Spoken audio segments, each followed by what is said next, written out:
নমস্কার। আজকের এই আলোচনাতে সবাইকে আন্তরিক অভিনন্দন। আমি জ্যোতিষাচার্য, সংখ্যাতত্ত্ব এবং বাস্তু বিশেষজ্ঞ বরুণ অধিকারী।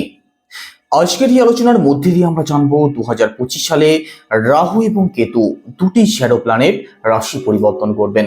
কবে? 18 মে 2025। রাহু এবং কেতুর এই রাশি পরিবর্তন ধনুরাশির মানুষদের জীবনে কোন কোন দিক থেকে কি ভাবে প্রভাব ফেলবে আজ সেটাই জানবো, আর ডিটেলসে জানবো পজিটিভ এবং নেগেটিভ সমস্ত কিছু। তো সম্পূর্ণ ভিডিওটি অবশ্যই দেখবেন। আলোচনা যদি ভালো লাগে লাইক, কমেন্ট এবং শেয়ার করতে পারেন। আমার সাথে যারা পার্সোনালি যোগাযোগ করতে চাইছেন, জন্মছক যারা বিচার করতে চাইছেন, ভিডিও ডেসক্রিপশনে এবং ইন্ট্রোতেও নাম্বার দেওয়া আছে, আপনারা ফোন করে কিংবা হোয়াটসঅ্যাপের মাধ্যমে বুকিং করতে পারেন। আর আপনি যদি একজন নতুন দর্শক হয়ে থাকেন, এটাই সব থেকে ভালো সময় চ্যানেলটিকে সাবস্ক্রাইব করে নেওয়ার জন্য। তো চলুন আলোচনা শুরু করা যাক। বর্তমানে রাহু আপনাদের 4th হাউসে অবস্থান করছেন। কতদিন অবস্থান করবেন? মিড মে 2025-এর আগে পর্যন্ত। তো রাহু যেহেতু আপনাদের 4th হাউসে অবস্থান করছেন, প্রপার্টি সংক্রান্ত দিক থেকে একটু সিরিয়াস থাকতে হবে মিড মের আগে পর্যন্ত। প্রপার্টি সংক্রান্ত কোনো ডিল যদি ফাইনাল করতে চান, প্রপার্টি সংক্রান্ত কোনো এগ্রিমেন্টে যদি করতে চান, সেক্ষেত্রে লিখিত আকারে করার চেষ্টা করবেন, না হলে কিন্তু পরবর্তীতে আপনি প্রবলেমে জড়িয়ে পড়তে পারেন। প্রপার্টি সেল পারচেজ যদি করতে চান, ভালো করে মাথা ঠান্ডা রেখে তবে সিদ্ধান্ত নেবেন, না হলে কিন্তু প্রবলেমে পড়তে পারেন। একই সাথে আপনার মায়ের মধ্যেও কিন্তু নেগেটিভ কিছু চিন্তা ভাবনা আপনি লক্ষ্য করতে পারেন। আপনার মায়ের মধ্যে যে কোনো বিষয় নিয়ে টেনশন, হেডেক কিন্তু কম বেশি থাকবেই, আর যার জন্য আপনার মা কিন্তু এনজাইটির শিকারও কখনো কখনো হতে পারে। তো মাতৃপক্ষের দিক থেকেও সিরিয়াস থাকতেই হবে। একই সাথে ধনুরাশির বিদ্যার্থী যারা আছেন, পড়াশোনার দিক থেকেও কিন্তু একটু সিরিয়াস আপনাদের থাকতে হবে। মে মাসের মধ্যবর্তী সময়ের মধ্যে কখনো কখনো পড়াশোনার দিক থেকে মন কিন্তু আপনাদের ডাইভার্ট হতে পারে। এডুকেশনাল যে কোনো সিদ্ধান্ত ভালো করে ভাবনা চিন্তা করে তবে নেওয়ার চেষ্টা করবেন। একই সাথে রাহুর দৃষ্টি পড়বে আপনাদের অষ্টম ভাবে, আপনাদের দশম ভাবে, আপনাদের দ্বাদশ ভাবে। অষ্টম ভাবে যেহেতু রাহুর দৃষ্টি পড়বে, ডিপ নলেজ, অকাল্ট সায়েন্স, তন্ত্রমন্ত্র, গুপ্তবিদ্যা, এই সমস্ত কিছুর প্রতি কিন্তু আপনাদের আকর্ষণ অবশ্যই বাড়বে। যে কোনো বিষয়ে আপনি ডিপলি জানার চেষ্টা করবেন। আর এই দিকটা বিদ্যার্থীদের জন্য অত্যন্ত ভালো থাকবে, বিশেষ করে যারা উচ্চশিক্ষার সাথে যুক্ত আছেন, যারা পিএইচডি করছেন, যারা রিসার্চ করছেন, আপনাদের জন্য অত্যন্ত শুভ ফলদায়ক থাকবে। তবে চোট আঘাত আপনাদের একটু বেশি লাগতে পারে, সেদিক থেকে সিরিয়াস থাকবেন। বিশেষ করে যারা গাড়ি চালান, যারা কোনো মেশিন চালান, চলাফেরা করার সময় একটু সিরিয়াস আপনাদেরকে থাকতেই হবে। চোট আঘাত লাগার সম্ভাবনা কিন্তু থাকবে। রাহুর দৃষ্টি যেহেতু আপনাদের দশম ভাবে পড়ছে, দশম ভাব থেকে আমাদের কর্মজীবনকে বিচার করা হয়, তো নিজের কাজের প্রতি কিন্তু আপনাদের মধ্যে আনস্যাটিসফ্যাকশন থাকবে। কাজে আপনাদের মন না বসতে পারে, কাজ পরিবর্তন করার চিন্তা ভাবনা আপনাদের মধ্যে থাকতে পারে। মে মাসের মধ্যবর্তী সময়ের মধ্যে কাজের পরিবর্তন হওয়ার কিন্তু সম্ভাবনা থাকবে। আপনার সিট পরিবর্তন হতে পারে। যারা কাজ পরিবর্তন করতে চাইছেন, যারা ট্রান্সফার চাইছেন, আপনাদের জন্য কিন্তু ভালো সময় থাকবে।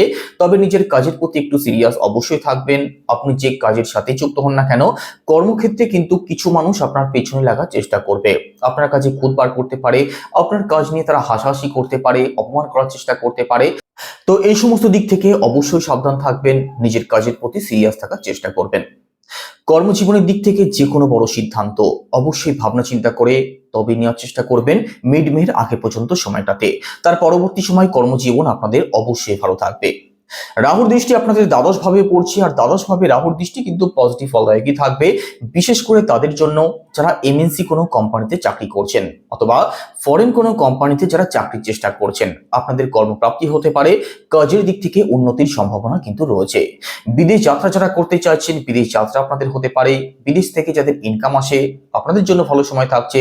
বিদেশে যারা সেটেল হতে চাইছেন, আপনাদের জন্যও ভালো সময় থাকবে। তো বিদেশ সংক্রান্ত দিক থেকে লাভবান হওয়ার সম্ভাবনা তো রয়েছে। তবে এখানে স্বাস্থ্য সংক্রান্ত দিক থেকে খরচ কিন্তু আপনাদের বাড়বে। খরচের দিক থেকে অবশ্যই সিরিয়াস থাকবেন, বিশেষ করে ওষুধপত্র, ডাক্তার, এইসবের কারণে খরচ আপনাদের বাড়বে। তবে মিড মের পরবর্তী সময়টা এই দিকটা আপনাদের ভালো হতে দেখা যাবে। তবে তাদের জন্য ভালো সময় থাকছে যারা চিকিৎসা সংক্রান্ত কোনো কাজের সাথে যুক্ত আছেন। আপনাদের কিন্তু কাজের দিক থেকে পজিটিভ রেজাল্ট অবশ্যই প্রাপ্তি হবে মিড মের মধ্যবর্তী সময়ের মধ্যে। মিড মের পরবর্তী সময়ে রাহু রাশি পরিবর্তন করে আপনাদের 4th হাউস থেকে আপনাদের 3rd হাউসে প্রবেশ করবেন। থার্ড হাউসে রাহু আপনাদের জন্য পজিটিভ ফলদায়কই থাকবেন। তাদের জন্য যারা অনলাইন কোনো কাজ করেন, যারা সোশ্যাল মিডিয়ার সাথে যুক্ত আছেন, ডিজিটাল কোনো কাজের সাথে যারা যুক্ত আছেন, আপনাদের জন্য অবশ্যই ভালো থাকবে, অবশ্যই শুভ ফলদায়ক হবেন রাহু। তো এদিক থেকে পজিটিভ রেজাল্ট অবশ্যই পাবেন, কাজ আপনাদের ভালো চলবে। তবে পরিশ্রমী মানসিকতা আপনাদের মধ্যে একটু কম থাকতে পারে, একটু লেজিনেস আপনাদের মধ্যে কখনো কখনো লক্ষ্য করা যেতে পারে। পরিশ্রম সঠিক দিকে করছেন কিনা সেদিক থেকে ভালো করে ভাবনা চিন্তা করে তবেই কাজ করবেন, না হলে কিন্তু অকারণ পরিশ্রম আপনাদের হতে পারে, অকারণ ছুটোছুটি আপনাদের হতে পারে। আপনার ছোট ভাই বোন, আপনার কাছের আত্মীয় স্বজন, পাড়া প্রতিবেশী, এদের সাথে কিন্তু যে কোনো বিষয় নিয়ে মতবিরোধ হতে পারে। তো এদিক থেকেও একটু সিরিয়াস আপনাদেরকে থাকতেই হবে। একই সাথে থার্ড হাউসে রাহু প্রবেশ করলে রাহুর দৃষ্টি পড়বে আপনাদের সপ্তম ভাবে, নবম ভাবে, আপনাদের একাদশ ভাবে। সপ্তম ভাবে যেহেতু রাহুর দৃষ্টি পড়বে, তো সপ্তম ভাব থেকে আমাদের দাম্পত্য জীবনকে বিচার করা হয়, সপ্তম ভাব থেকে ব্যবসা বাণিজ্যকে বিচার করা হয়, সপ্তম ভাব থেকে আমাদের পার্টনারশিপকেও বিচার করা হয়। তো দাম্পত্য জীবনের দিক থেকে কিন্তু সিরিয়াস থাকতেই হবে। আপনার যিনি পার্টনার আছেন তার মধ্যে হেডেক, টেনশন কিন্তু বাড়বে। কাজ নিয়ে, প্রফেশন নিয়ে অথবা স্বাস্থ্য সংক্রান্ত দিক থেকেও কিন্তু ছোটখাটো ভোগান্তি আপনার পার্টনারের লেগেই থাকবে, সেদিক থেকে সিরিয়াস থাকতে হবে। আর ওভারঅল দাম্পত্য জীবনের দিক থেকেও সিরিয়াস থাকবেন, কারণ রাহুর দৃষ্টি কখনো শুভ হয় না। রাহুর দৃষ্টিকে অশুভ মনে করা হয়, রাহুর দৃষ্টি অতৃপ্ত হয়। আর রাহুর দৃষ্টি যেহেতু আপনাদের সপ্তম ভাবে পড়ছে, দাম্পত্য সংক্রান্ত যে কোনো বিষয় নিয়ে কিন্তু আপনাদের মধ্যে আনস্যাটিসফ্যাকশন থাকবে। এই দিকটা একটু বুঝে শুনে চলবেন। একই সাথে নবম ভাবে যেহেতু রাহু দৃষ্টি পড়ছে, নবম ভাবে রাহু দৃষ্টি কিন্তু পিতৃদোষ তৈরি করে। তো বাবার সাথে আপনার একটু বনিবনার সমস্যা হতে পারে, কথা কাটাকাটি হতে পারে, অথবা অ্যাটাচমেন্ট বন্ডিং এর জায়গাটা খুব ভালো না থাকতে পারে, সেদিক থেকে আপনাদের সিরিয়াস থাকতে হবে। তবে মিড মের পরবর্তী সময়ের মধ্যে লং ট্রাভেল আপনাদের হতে পারে, কোনো স্পিরিচুয়াল ট্রাভেল হতে পারে, ঘর পরিবারে কোনো মাঙ্গলিক কার্য, কোনো ধার্মিক ক্রিয়াকলাপ যদি করতে চান তার জন্যও ভালো সময় থাকছে।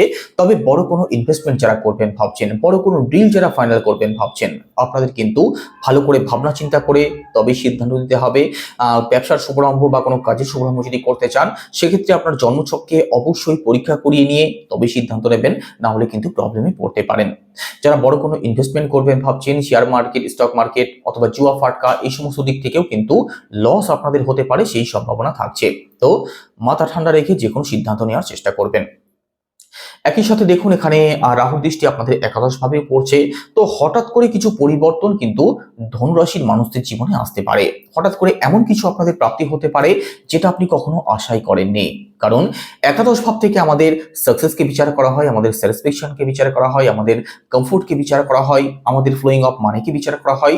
তো ডিফারেন্ট ওয়েতে ইনকাম কিন্তু আপনাদের আসবে। ইনকামের জায়গাটা আপনার এবং আপনার পরিবারের দিক থেকে কিন্তু বেটার হতে দেখা যাবে।